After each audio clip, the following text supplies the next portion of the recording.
Salam sukacita SKK. Ada kebahagiaan tersendiri bagi kami di Kupang karena setiap hari Sabtu walaupun bersifat virtual, toh kita masih bisa berdialog, kita bisa saling mendengarkan dan masih bisa saling mengungkapkan pikiran dan perasaan kita.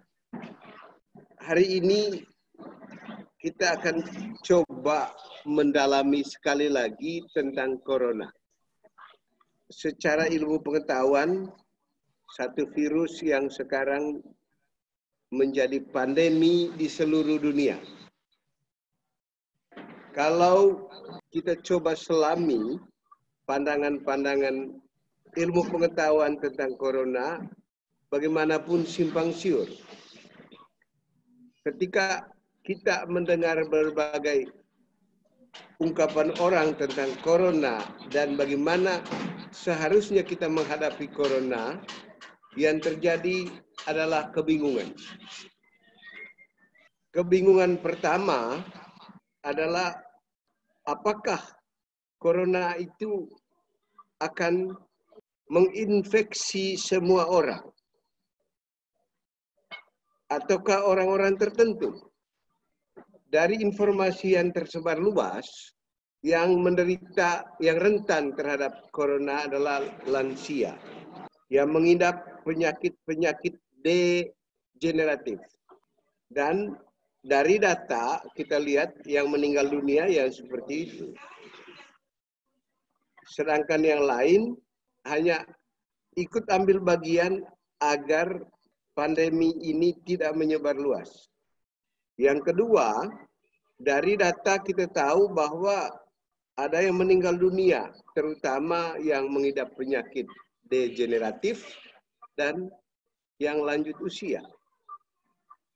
Tapi ada juga yang sembuh. Artinya tidak semua orang akan meninggal dunia seperti yang diisukan bahwa corona ini pembawa bencana kematian. Yang ketiga, ada orang yang tes sebentar negatif, sebentar positif. Kalaupun secara ilmiah bisa dijelaskan, tetapi secara personal menimbulkan kebingungan. Karena dia akan merasa ragu atas hasil tes. Bahkan ragu atas alat yang dipakai.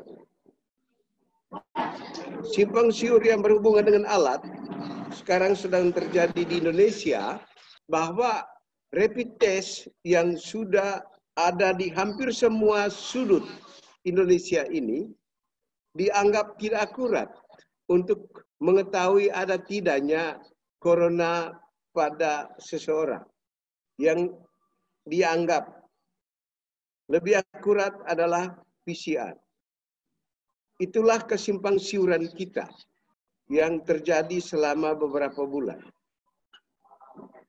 Kesimpang siuran informasi lain, ada yang pada mulanya tidak menyebar luas melalui udara. Lalu ada hasil riset lain mengatakan bisa menyebar melalui udara. Kita mau pegang yang mana?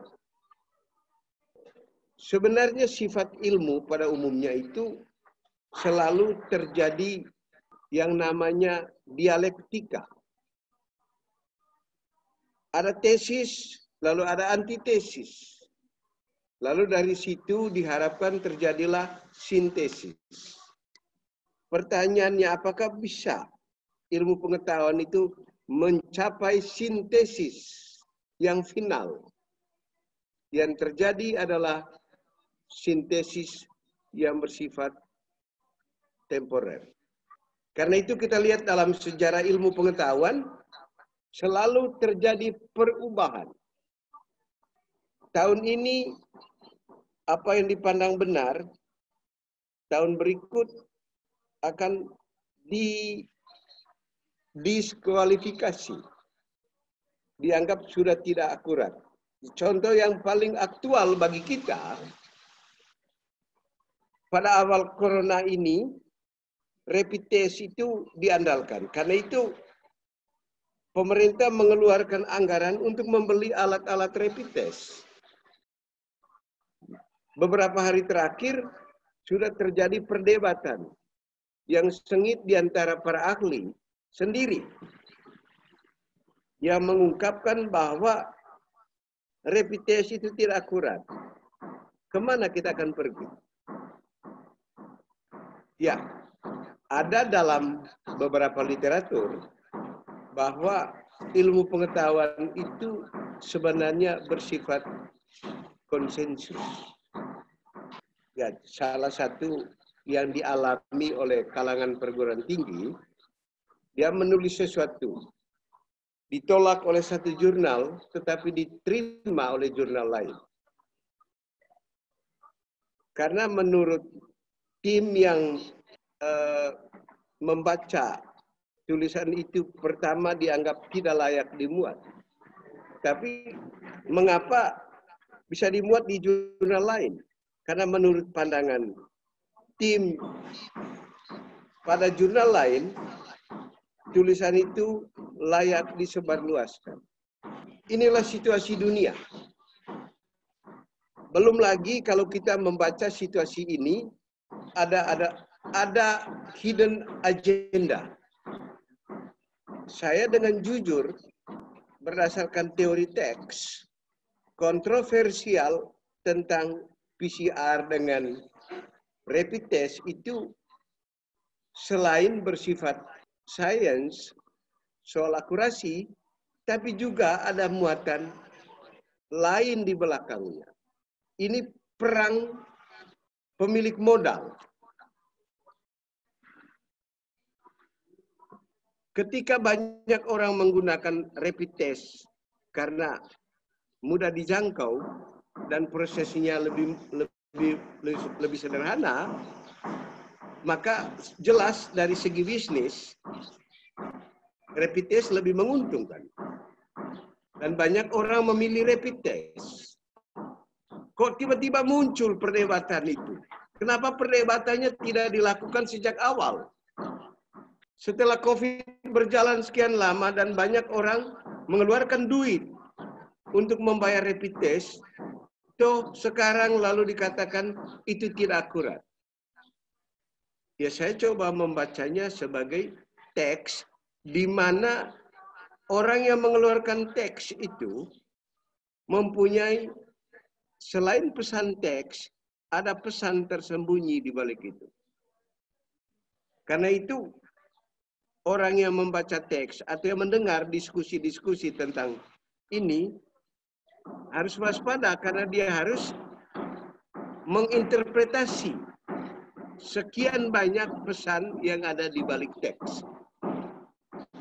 Ya, begitu banyak simpang siur tentang corona dan simpang siur sebenarnya ini simpang siur ilmu pengetahuan.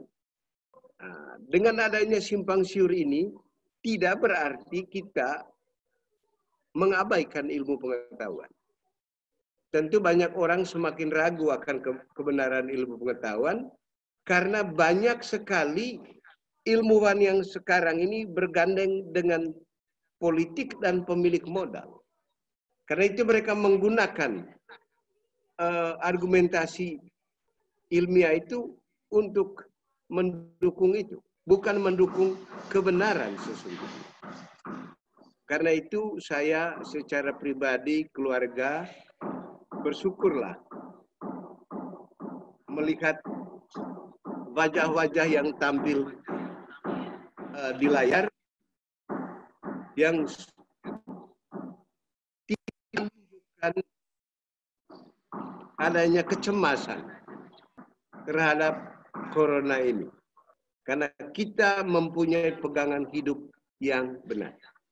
Dalam ilmu kesehatan, ya kalau baca buku-buku tentang imunologi misalnya, di sana sudah jelas bahwa ada yang namanya patogen. Dan patogen itu prinsipnya ada di luar tubuh manusia. Tetapi patogen yang sama itu bisa masuk ke dalam tubuh manusia. Dan banyak yang kita tidak tahu. Ada yang masuk melalui udara, ada yang masuk melalui makanan, ada yang masuk melalui sentuhan. Dan begitu banyak jalan yang membuat patogen itu masuk. Lalu tubuh kita tidak diam. Begitu banyak enzim di dalam tubuh kita. Katanya sekitar 5.000 enzim. Begitu banyak hal-hal yang menunjang hidup. Dan dalam ilmu imunologi, tubuh kita akan melawan semua patogen yang mengancam hidup. Sepanjang yang saya rekam, yang dominan, yang diwacanakan oleh orang-orang itu adalah menghindari masuknya patogen. Karena itu masker menjadi laris, disinfektan menjadi laris, pakaian-pakaian untuk rumah sakit yang khusus juga laris, dengan harga yang tidak tanggung-tanggung. Dan sekarang ada yang namanya facial lagi, yang seperti kaca itu. Semua orang berlomba-lomba ke sana. Dan kenapa itu yang dikedepankan? Karena itu yang bisa mendatangkan keuntungan. Sementara orang kecil, makin banyak item biaya hidup yang harus dikeluarkan. Banyak orang menjadi menderita selain biaya bertambah, tapi juga karena isu ini simpang siur. Bersyukurlah anggota SKK yang sudah memiliki itu. Kita tidak simpang siur seperti orang lain, dan kita tetap menghargai aturan pemerintah. Kalau keluar rumah, naik mobil seperti di Makassar, harus memakai masker. Jadi Bapak Ibu, anggota SKK di seluruh Indonesia sudah memilih jalan yang benar. Sistem kekebalan tubuh kita yang terbukti dengan banyak orang sembuh dari penyakitnya meningkat karena kita tidak mengkonsumsi makanan tertentu. Ya, Ibu Rosa, Suster Rosa di Medan dulu tiap hari minum obat darah tinggi. Setelah dia tidak makan seperti yang biasa dia lakukan sebelumnya dengan ukuran gizi, ya, maka dia menjadi sehat dan tidak lagi mengeluarkan dana ekstra untuk membeli obat darah tinggi. Kita sudah menghindar dari makanan yang selama ini kita pegang. Kemudian yang kedua, kita menjadi sehat karena kita tidak hanya memberi makanan kepada tubuh, tapi kita juga memberi makanan kepada jiwa. Coba dalam diskusi tentang corona ini, adakah orang yang berbicara tentang jiwa menjadi kekuatan? Tidak ada. Bahkan kekuatan tubuh kita diletakkan pada masker, diletakkan pada jarak, diletakkan pada tangan yang harus dicuci. Kita bersyukur kepada Allah secara bersama-sama, karena walaupun isu ini sangat gencar, saya melihat wajah-wajah anggota SKK tetap bersukacita. Ya. Karena itu marilah kita terus kita belajar ilmu pengetahuan, karena ilmu pengetahuan tetap ada gunanya. Ya. Kita juga tetap menghormati orang yang punya ilmu. Tapi kita berdoa supaya ilmuwan itu benar-benar berkomitmen kepada kebenaran. Bukan berkomitmen kepada, ya jujur saja, berkomitmen pada duit. Kalau kita membaca juga isu-isu lain, seperti virus ini, tentu bagi banyak orang itu alam gaib. Di mana virusnya? Mungkin jelas bagi ilmuwan, tapi bagi orang tertentu itu alam gaib. Dan alam gaib itu hanya ada pada orang yang paham itu. Misalnya yang sekarang diperdebatkan itu soal akurasi rapid test. Yang terjadi pada rapid test itu adalah hanya melihat reaksi tubuh. Setelah 7 hari dianggap terpapar corona. Kalau sebelum itu katanya tidak bisa alat itu tidak bisa membaca reaksi tubuh, adanya antibodi yang namanya IgG, ada IgM, itu alam gaib bagi saya itu. Ya. Lalu pertanyaannya, apakah memang kalau yang demikian naik itu sebagai tanda corona? Dan perdebatan itu juga sengit di antara para ahli. Karena bisa juga karena yang lain. Virus itu kadang-kadang dimanfaatkan oleh orang tertentu supaya orang makin banyak manusia yang mengeluarkan duit untuk hal yang tidak penting. Dan dalam sejarah sebenarnya banyak sekali alam gaib yang diterima sebagai kebenaran. Mengapa waktu gencarnya isu 4 sehat 5 sempurna? Kenapa susu itu menjadi penyempurna? Kenapa dengan susu gizi itu baru sempurna? Kenapa tidak dengan yang lain? Apa kita tahu bahwa susu itu benar-benar membuat hidup kita sempurna? Nutrisi kita menjadi sempurna. Ya ternyata banyak orang tidak minum susu, hidupnya tetap sempurna. Tetapi orang yang lain melihat susu adalah alat yang membuat hidup sempurna. Karena itu waspadalah terhadap isu-isu, karena sekarang sebenarnya ilmu pengetahuan sendiri konsensus. Tapi susah sekali untuk mencapai konsensus itu. Karena itu terjadi perdebatan sengit di antara para ahli. Supaya ilmunya laku, dia bermain bersama, salah satunya adalah politik. Kita punya Tuhan yang menuntun kita tidak hanya untuk mencapai hidup yang sempurna di dunia ini, tapi juga sempurna di akhirat. Karena itu jangan lupa membaca kitab suci agama masing-masing. Marilah kita secara bersama bersyukur kepada Tuhan yang menuntun kita pertama menjadi satu keluarga SKK, ya, yang saling menolong. Yang kedua, menuntun hidup kita sempurna, dan ternyata kesempurnaan hidup itu bukan dengan makan banyak, tetapi justru dengan cara mengurangi yang kita makan. Karena kita berhasil meninggalkan makanan tertentu, maka hidup kita sempurna. Jadi hidup menjadi sempurna dengan mengurangi yang kita makan.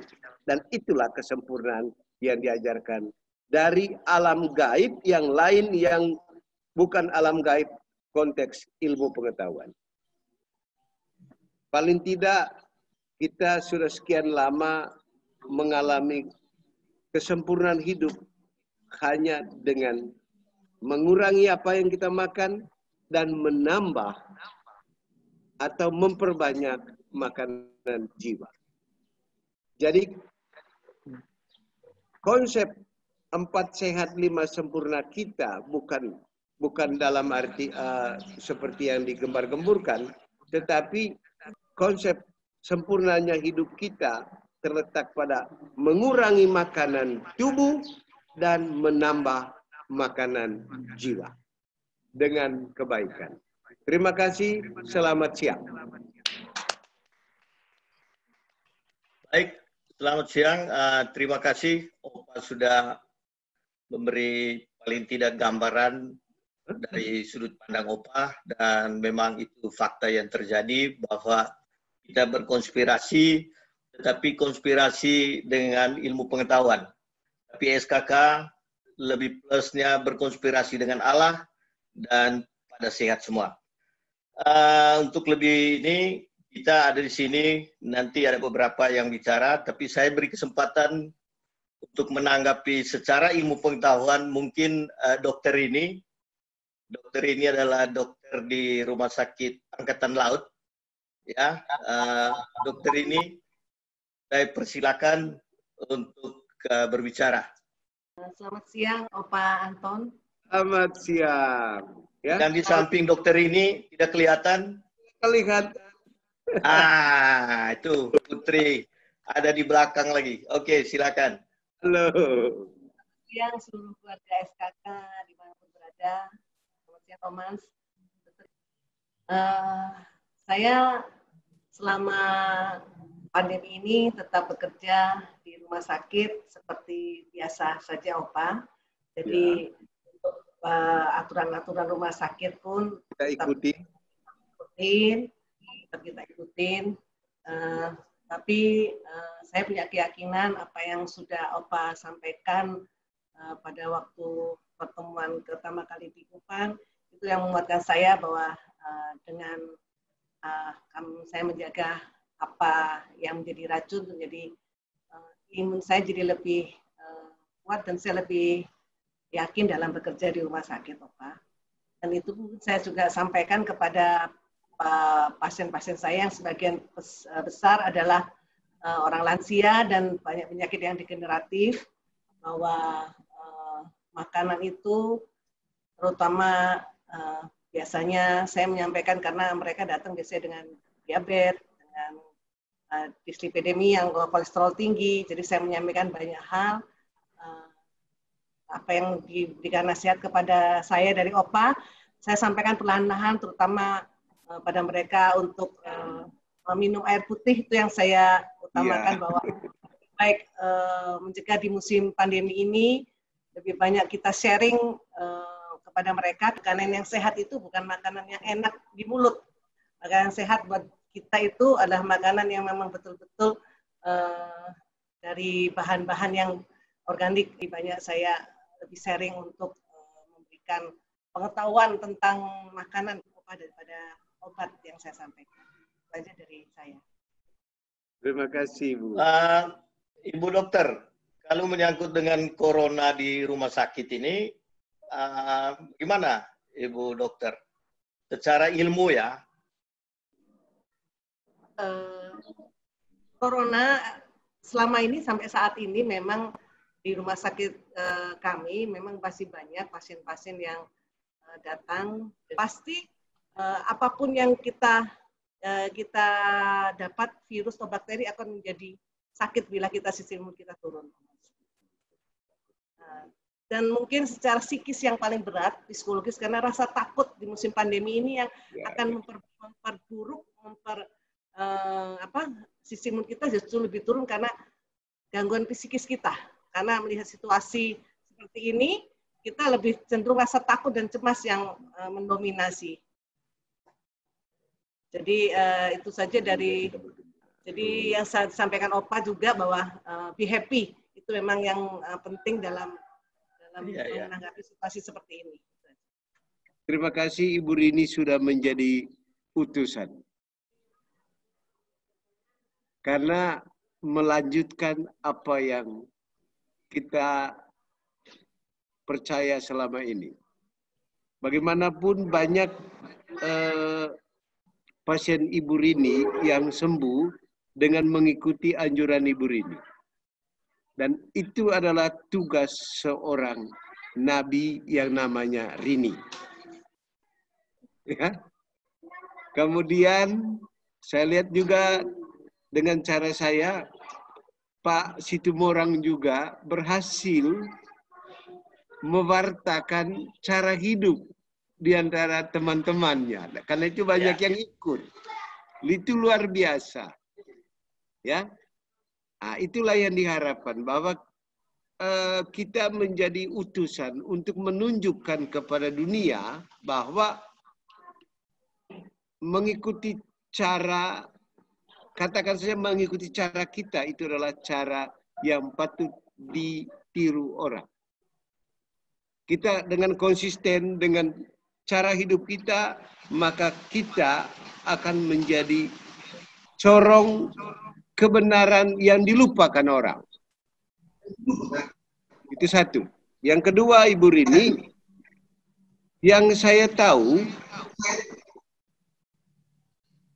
virus itu sedemikian kecilnya sehingga tidak bisa dideteksi.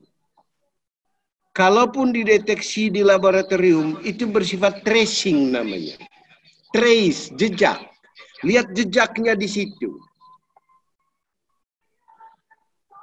Pertanyaannya, apakah virus itu bisa dikeluarkan? Tentu tidak. Karena dia tidak diketahui. Hanya lihat, oh ada jejak ini. Pertanyaan kedua, apakah gejala melihat pada jejak itu sama artinya dengan gejala virus? Terutama virus corona. Karena saya membaca bahwa virus itu tidak bisa dilihat, tidak bisa dideteksi. Kalau bisa dideteksi, kenapa tidak dicegah di luar dengan alat yang begitu bagus? Karena kita tahu, oh ini virus corona, ini influenza, ini smallpox. Nah, jadi minta maaf, saya tidak bermaksud merendahkan temuan-temuan kita.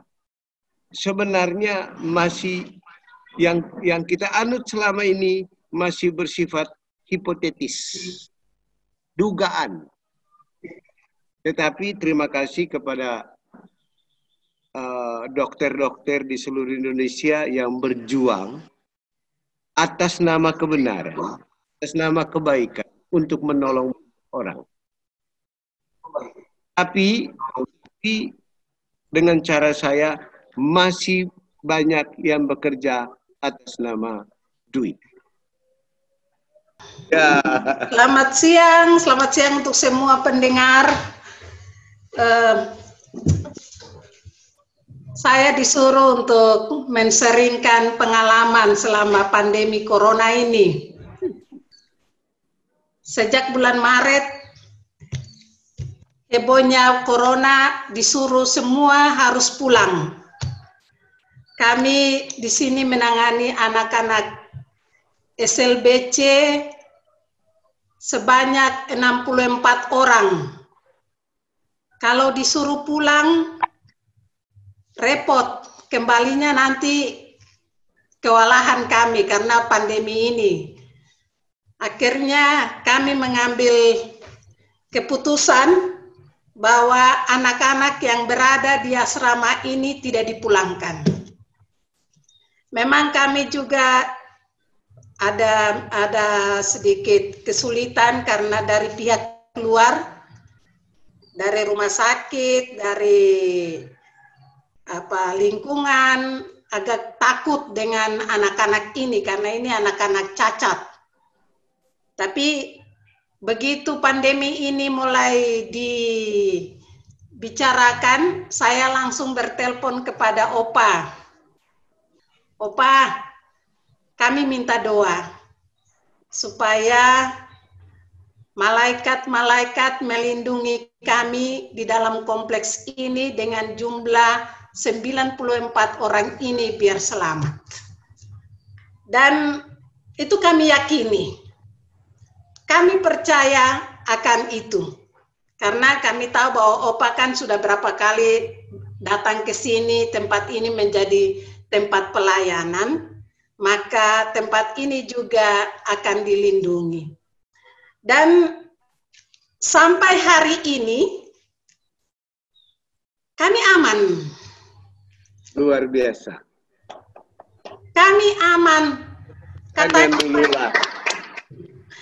Pandemi di mana-mana orang mengalami kesulitan, kami di sini bahkan mendapat berkat yang berlimpah.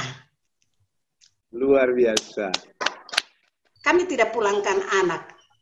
Dan sampai hari ini kami percaya bahwa kami akan selamat. Karena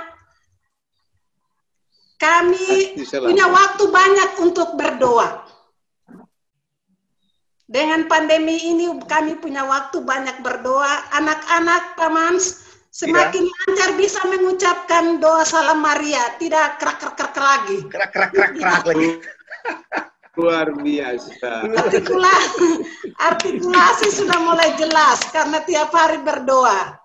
Jadi terima kasih banyak Opa atas doanya, atas dukungannya untuk kami. Sehingga sampai hari ini kami masih berdiri dengan kokoh di asrama Santa Lucia SLBC Laut Dendang, Panti. Suster, terima kasih. Suster sudah menunjukkan kepada dunia bahwa iman itu adalah kekuatan kita. Dan itu harus ditunjukkan oleh semua biara sebenarnya. Ya, paling tidak selama ini banyak orang menjadi takut dengan corona. Bukan sebarannya, bukan infeksinya, tetapi yang ditakuti adalah kematian. Dan suster sudah menunjukkan, dan ya, suster sudah berhasil bahwa corona tidak akan mengganggu anak-anak di panti asuhan suster. Ya, karena banyak orang takut mati. Ya, suster paling tidak berpegang teguh pada prinsip iman bahwa yang menentukan hidup itu bukan kita sendiri dengan jumlah sel tubuh yang jauh melampaui jumlah sel virus. Dan ini yang disayangkan dalam ilmu kita bahwa tubuh kita masih dengan triliunan jumlah selnya masa mudah sekali digerogoti oleh virus corona yang cuma bersel satu. Dan tubuh kita itu macam pasrah sekali dengan corona itu. Seakan-akan kita menjadi mangsa yang gampang saja begitu dikunyah oleh corona. Terima kasih suster sudah menunjukkan bahwa kita mempunyai Tuhan dan tubuh kita jauh lebih kuat daripada virus corona. Ya. Terima kasih banyak sudah itu. Nah, sekarang saya minta Pak Daniel juga, bagaimana karyawan Pak Daniel itu banyak mendapatkan obat atau satu pabrik itu semua katanya dari OPA. Silakan Pak Daniel, bagaimana kondisi mereka semua? Salam OPA semuanya, Pak Mang. Salam. Selamat. Oke, mungkin saya sharing ya. Kalau saya ingat bahwa waktu masalah pandemi ini mulai menjadi ramai, ya, kami sangat bersyukur bahwa waktu pada saat itu mulai ya, kami baru bersama rombongan SKK bersama OPA itu ke Tanah Suci dan kemudian pulang lewat Roma. Dan pada saat itu pun OPA sudah membekali kami semua bahwa dalam menjalankan ini memang yang kami lihat di sana itu ya kalau tidak ada OPA itu memang cukup menggetarkan ya. Ya kami waktu di Bethlehem masih merasa semua biasa, turis-turis masih pada belanja, semua senang-senang ya. Tapi waktu lihat TV di hotel, beberapa jam saja waktu kita berangkat dari Bethlehem itu sudah ditutup. Begitu juga di Roma, bersyukur sekali bisa melihat Bapak Uskup, ya, Bapak Paus Fransiskus ya, itu dengan mata sendiri ya. Tapi begitu rombongan kita meninggalkan Roma itu segera mulai ditutup juga. Ya. Jadi waktu kami sampai ke Indonesia, sangat itu modal yang rasanya luar biasa. Ya. Kita mendapat suatu keyakinan bahwa kita nih dilindungi dan dijaga. Ya.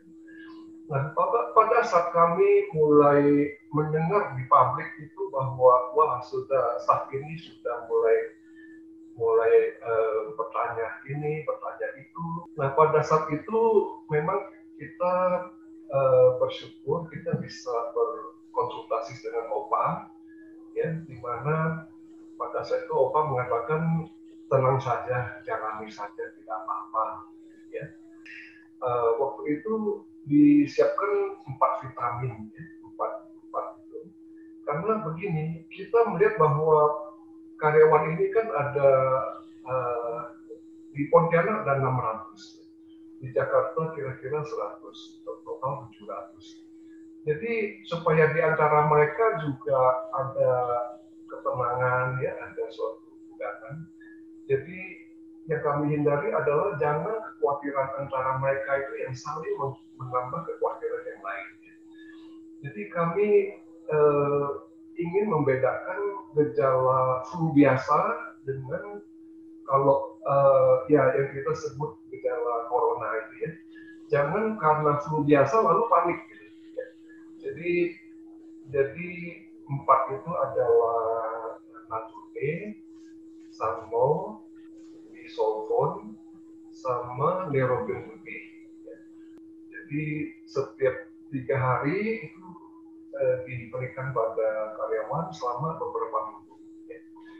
Dan waktu di briefing tersebut memang kami memang mesti memperhatikan juga petunjuk dari Pemda setempat. Jadi tentang pakai masker memang kami terangkan dan masker diberikan. Kemudian karyawan bekerja terutama di bagian potong susun, yaitu cutting line namanya. Kami minta ada jarak. Tapi itu adalah dalam pengaturan pabrik dan di sini saya dapat bersaksi di Ipon juga, ya, dan di Indri, ya, dan segenap karyawan CMA yang mendengarkan ini, bahwa kami betul-betul bersyukur, ya, sampai hari ini dan mudah-mudahan seterusnya semua karyawan sehat, ya, tidak ada yang masalah berat, ya, dan semua bisa menjalankan ini dengan kurang lebih cukup rileks, ya, dan cukup gembira perusahaan kami terus, ya. Jadi luar biasa bersyukur kita mempunyai sumber informasi yang menjadi pegangan dan kita tenang karena itu, ya. Yaitu kita mendapat sebuah bimbingan dari OPA. Ya. Itu yang rasanya buat perusahaan kami salah satu, saya tadi sebut bahwa ini suatu modal besar sekali. Kita bisa menjalankan ini semua dengan relatif kita tenang. Dan berkah yang besar sekali adalah sebetulnya seperti business as usual. Jadi kita bersyukur sekali. Demikian OPA sharing saya, tidak lain saya hanya bisa dengan Bu Ivon, dengan keluarga dan seluruh perusahaan SMA, kita hanya bisa memanjatkan syukur dan rasa terima kasih yang tak terhingga atas bimbingan dan perlindungan Tuhan yang kami juga dapat dari Pak Anton. Demikian OPA. Bagaimanapun, Pak Daniel dengan Ibu Ivon mestinya takut dengan situasi ini dengan jumlah karyawan yang begitu banyak. Tapi ternyata tegar, ya, dan masih bisa bekerja itu hanya karena kesetiaan. Jadi mari dengan ini kita yang lain juga tetap setia karena hidup kita itu tidak ditentukan oleh hal di luar diri selain Allah, Tapi hidup kita ditentukan oleh respons kita terhadap apa yang Tuhan kehendaki. Jadi paling tidak sudah terbukti ya bahwa banyak penyakit yang bisa kita atasi selama ini.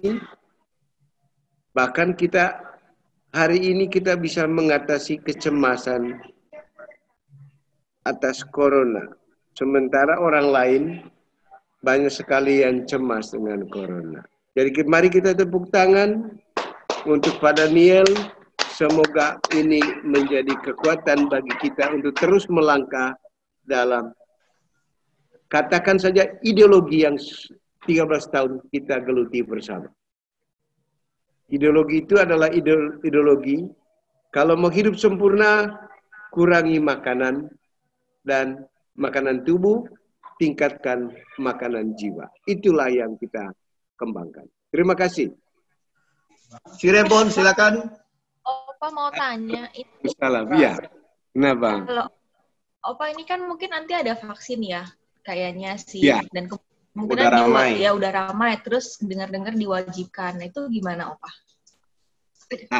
Kalau dipaksakan, ikut aja. Kita punya Tuhan kok, tidak usah takut. Kalau dipaksakan, tapi kalau kita diberi keleluasan untuk menerima atau menolak, ya kita menolak aja, ya. Tetapi kalau dipaksakan, ikut aja. Tuhan akan menolong kita, karena kesalahannya bukan pada kita, ya. Gitu, Felicia. Oke, Opa, makasih. Mungkin sebelum ada yang bertanya, kira-kira BHS ini selanjutnya bagaimana, Opa? Kalau di Kupang sih kita sudah buka. Setiap hari kami buka di Kupang. Dan sekarang ini misalnya ada orang mau ke Kupang, ikuti saja aturan pemerintah kalau mau ke Kupang. BHS di seluruh Indonesia bukan pada kehendak dari atas, tetapi sebenarnya kehendak yang di bawah ini. Kalau sudah ada keleluasaan bergerak dan kita bisa berkumpul, BHS berlanjut. Tetapi kalau tidak, pilihan minimal kita adalah ya dialog begini. Kalau kita mengandalkan dunia, kita akan terombang-ambing dalam begitu banyak isu yang mencemaskan. Kita akhirnya tidak menikmati hidup karena banyak sekali isu yang berkembang. Katakan saja soal virus. Baru saja ada flu babi di Medan. Baru saja ada, sebelum itu ada MERS, ada SARS. Dia terus akan begitu setiap waktu. Ya walaupun kita boleh meragukan hal-hal seperti itu, tapi itulah kenyataan dunia. Bagaimana kita menghadapi kenyataan dunia yang cenderung bergejolak itu? Kekuatannya pada yang di atas, karena itu ikutilah kehendak Dia. Dan yang kedua, peliharalah tubuh dengan baik. Jadi jangan lupa minum air. Makan daun pepaya. Ya, kalau ada biji kelor, makan biji kelor setiap harilah kalau bisa. Dan berjuang menjadi orang baik menurut kehendak Allah. Karena itulah kekuatan yang membuat kita tenang. Paling tidak anggota SKK karena memiliki kekuatan itu, kita lebih tenang dibandingkan dengan orang lain. Yang berikut, jadilah saksi.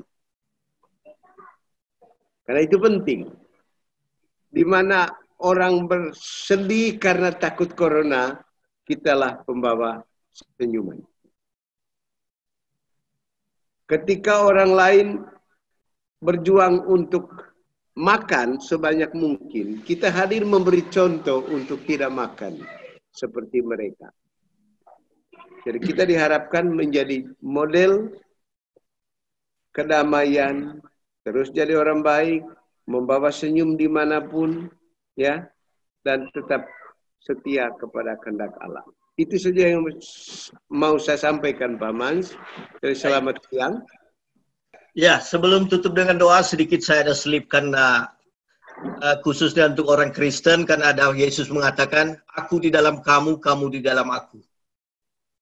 Tapi WHO mengatakan, corona dalam kamu, kamu dalam corona. Tinggal pilih yang mana. Amin. Baik. Yang berikut mungkin tambahan dalam hubungan dengan itu. Orang Kristen tahu bahwa tubuh kita adalah bait Allah. Tidak mungkin dirubuhkan oleh corona. Pegang itu baik-baik. Ya, kalau Yesus yang merubuhkannya, tapi dalam 3 hari dia akan membangunnya kembali. Ya, itu saja. Terima kasih. Selamat siang. Mari kita tutup dalam doa lagi.